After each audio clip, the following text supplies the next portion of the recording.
Hello everyone and welcome back to the Great Book of Grudges. My name is Nathan and we're back with another Total War Warhammer video. Today we have a rather interesting mod. You see, the Curse of the Vampire Coast DLC is top tier, there's no arguments about that. A rather interesting faction with a really different playstyle from all the other undead. However, I must say that the Dreadfleet faction itself wasn't really representative of the Dreadfleet that we know in lore. They're not just all undead, but rather a mixture of different races, as Count Noctilus would hire or, well, make agreements with other races, mostly with spurned individuals. So the mod Sulcria's Dreadfleet Assemble is more of a lore-friendly take on the Dreadfleet, and I want to showcase what exactly you're going to find with this mod, so let's not waste any more time and jump right in. As I said, the Dreadfleet itself has a bunch of characters from different races, and this is exactly what this mod does. Most of these characters you'll already be used to if you've played other mods such as Vangheist Revenge, the Clan Scurvy mod, and so on. It kind of just bumps them all together into this location, and it's pretty cool. Each of the different races have their own units, and not only that, they have their own faction effects and so on. Keep in mind that this doesn't mean that you'll be able to recruit loads of different Skaven, Tomb Kings, or other different vampire legendary lords, but these are the legendary lords that you'll be able to play. The first legendary lord is Vangheist, and keep in mind that you'll be able to recruit them as from turn 1, of course with the limitations, so you can only recruit one lord per turn or per province. Now Vangheist will play like pretty much any other Vampire Coast Lord or Legendary Lord with the Horde function. You'll be able to recruit pretty much every single unit and just play around. The difference is that Vangheist will of course have his own special units available to him, which are a fellow ghost army, as obviously Vangheist is a ghost himself. This means that you'll be able to get, well, the lowish tier units from the Vampire Coast, but all as ethereal, so they'll actually be a lot stronger, and you'll be able to get them to do quite a decent bit of damage. Ethereal units are obviously quite good, and, well, you know, they'll also have all the benefits. His own unique character trait is Captain of the Shade Wraith, which gives the following benefits. Vangheist will always remain wounded for no more than one turn. Speed plus 20% for all Shade Wraith crew members for Lord's army. These are his special ethereal units. Passive ability, Curse of the Shade Wraith, which is a regeneration, and finally of course he's immortal because he's supposed to be treated as a legendary lord. Being able to come back after being defeated pretty much the next turn is quite good because he is a strong character. We're going to check out his skills now, and you can just keep pushing into your enemies as much as possible, especially if he's a high level legendary lord and you've got some weaker lords that just cannot do against a certain army. Vangheist's own special skill branch will focus mainly around buffing up his Shade Wraith units and also Mournguls, so you can have them quite powerful and they will actually stay for mid to late game rather than just being replaced very early on, so you'll want to be able to get this guy up and running, not only because of that,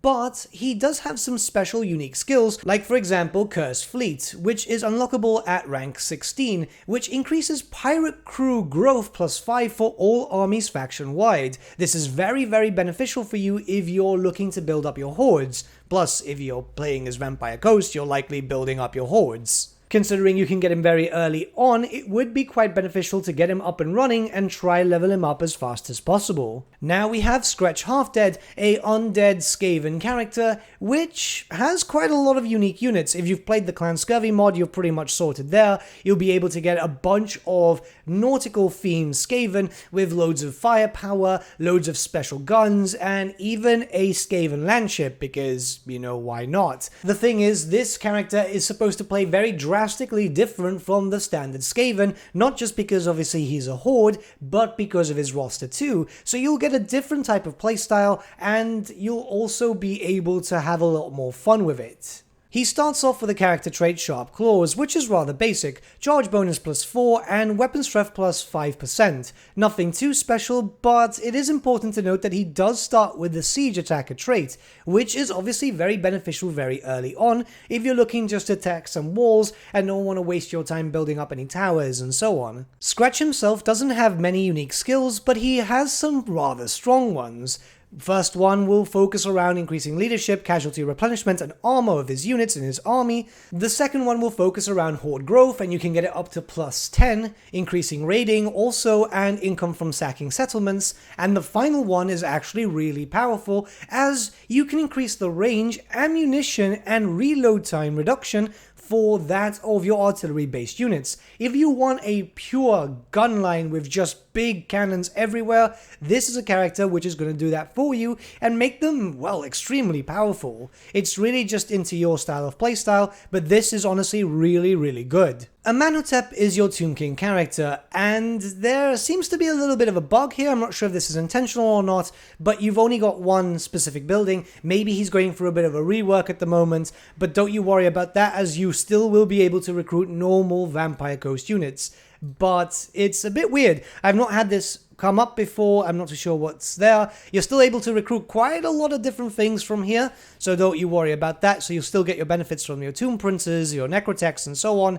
You're just going to have to wait for everything else. And just for confirmation, you can see that I am in a settlement and I'm able to recruit some basic Vampire Coast units, as obviously this is very early into a campaign. I just don't have the funds for it. So yeah, until the character gets finished off, you can do it like this, don't you worry. It's nothing that breaks the game or anything, it's just this. I'm not too sure what is actually causing this, as far as I know, I've got every single submod active. His own unique character trait is known as the Curse of Xandri, which has the following benefits. Post-battle chance of stealing a magic item plus 15% for Lord's army. Diplomatic relations minus 50 with Bretonnia faction-wide, so keep your eye out for any crusaders coming for your territories. And melee attack plus 10 when fighting against Bretonnia for Lord's army. Once again, just keeping the whole crusader aspect going.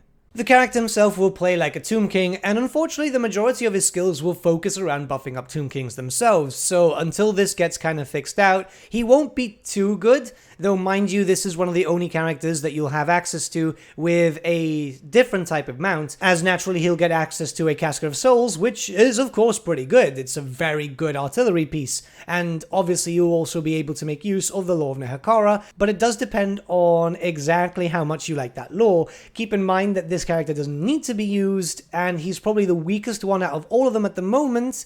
It's weird because you can recruit the Tomb King units in custom battle, but it could just be a bug that might get fixed in a few days. And finally we have Tordrek Hackhart, one of the more different type of characters, as obviously he makes use of the OVN Lost Factions and expanded rosters for the Chaos Dwarves. Yes, this is a Chaos Dwarf character with a bunch of Chaos Dwarf units, hobgoblins and so on. A very, very different style of play will come here because, well, you know, Chaos Dwarves are a little overpowered, and yeah, you get to make use of this. Of course, you only have one army, so decide where he's gonna go, because yeah, his units are strong, but they'll only be useful in certain locations, won't they? His own unique character trait, Banished Genius, has the following benefits. Diplomatic relations minus 50 with dwarfs faction-wide, so once again, keep your eye out for any dwarfs attacking you. Weapon strength plus 10 when fighting against dwarfs, Lord's army, and a research rate plus 15% from the very beginning, so this is actually really, really good. And if you go back to his actual buildings, you will also notice that he has a unique building which can increase the research rate plus 12% extra. So remember that the actual Vampire Coast relies heavily on technology to be able to get some stronger benefits. This is definitely a character that you want to consider recruiting very, very early on into your campaign, so your Vampire Coast can be as strong as possible. Tordrek's very own skill lines are actually very well done, as they are completely dependent on Chaos Dwarf units, hobgoblins, and anything within that roster. So anything to do with buffing units on a red skill line, even some unique skill lines, will completely focus on making your Chaos Dwarfs a lot stronger. This means that obviously it makes no sense to recruit any Vampire Coast units within his army, but you're not going to need it. You know, it's Chaos Dwarfs. They're really, really powerful, so just go with that. Now, I'm not going to show off every single unique unit available for the Dreadfleet now, as, yeah, we'll be here for hours on end. Instead, you can see all the different types of artillery that you can recruit, which means that if you want a proper Dreadfleet, if you want proper just gunning down enemies from afar with loads of different artillery and so on, this is the mod that is exactly for you. Now, keep in mind, yes, it is a little overpowered, like the Chaos Dwarfs and so on, but this is incredibly lore friendly, and this is a true representation lore-wise as to how the Dreadfleet should be and how many characters they should have and so on. Yeah, it's a fantastic mod. You will need a lot of sub-mods, but those are clearly marked out on the right-hand side of the mod page, and you can find this mod down in the description below. I honestly would recommend playing this out if you want a whole Dreadfleet proper feel. This doesn't affect Harkon, Diathin, or Aranessa, as this is literally just focused on Noctilus and his specific lore, which is absolutely fantastic because these types of lore-friendly mods, they're always really fun because, yeah, they can be a bit silly, but it follows the tabletop, it follows the old Dreadfleet game from, like, way back then, so yeah, it's super cool. If you want a reason to play as the Dreadfleet, now you have one, as honestly, I had a lot of fun with my own playthrough, and you will enjoy this. Sometimes you might notice a little visual glitch every now and then. This kind of happens when you have way too many mods sometimes, and I think that obviously this mod is still very much being developed, but so far, no major game-breaking issues, and I had a lot of fun, barring like the Tomb King issue. But other than that, yeah, like really enjoyable. Let me know what you guys think about this mod in the comments below. I would like to see what you guys think about these lore-friendly mods. I know a lot of people prefer lore-friendly, but sometimes they can get a little bit on the silly side. But then again, Warhammer Fantasy was, well, it's always really silly, wasn't it? It's just how it always was.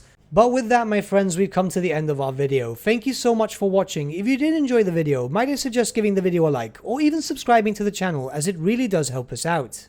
In the description section below are various links to different social media platforms such as Facebook, Instagram, and Discord. Also in the description section is an affiliate link with Element Games where you could buy loads of hobby-based products, not just Warhammer, for 10 to 25% off. Making a purchase using that link and also our special code, which is also in the description, supports the channel at no extra cost to you, which we think is rather cool. A big thank you to our patrons. Your support means the world to us. It's amazing that people want to help a small channel like us grow and get to a higher level of content. A big thank you to Gibraltar LUSC, Ryan Bertsche, Andrew Prince, and Okro for subscribing to us at our Fane level. You guys are super cool. And a big thank you to Edward Yule, VS Vasan, Aaron Whitman, and Shaggy for subscribing to us at our King level. Honestly, we can't thank you all enough. And lastly, a big thank you to all of you for liking, sharing, and commenting on these videos. Honestly, it's because of you guys that the channel's been growing at such a great pace lately, so we can't thank you all enough. But with that, my friends, thank you so much for watching once again, and we shall see you all again very soon.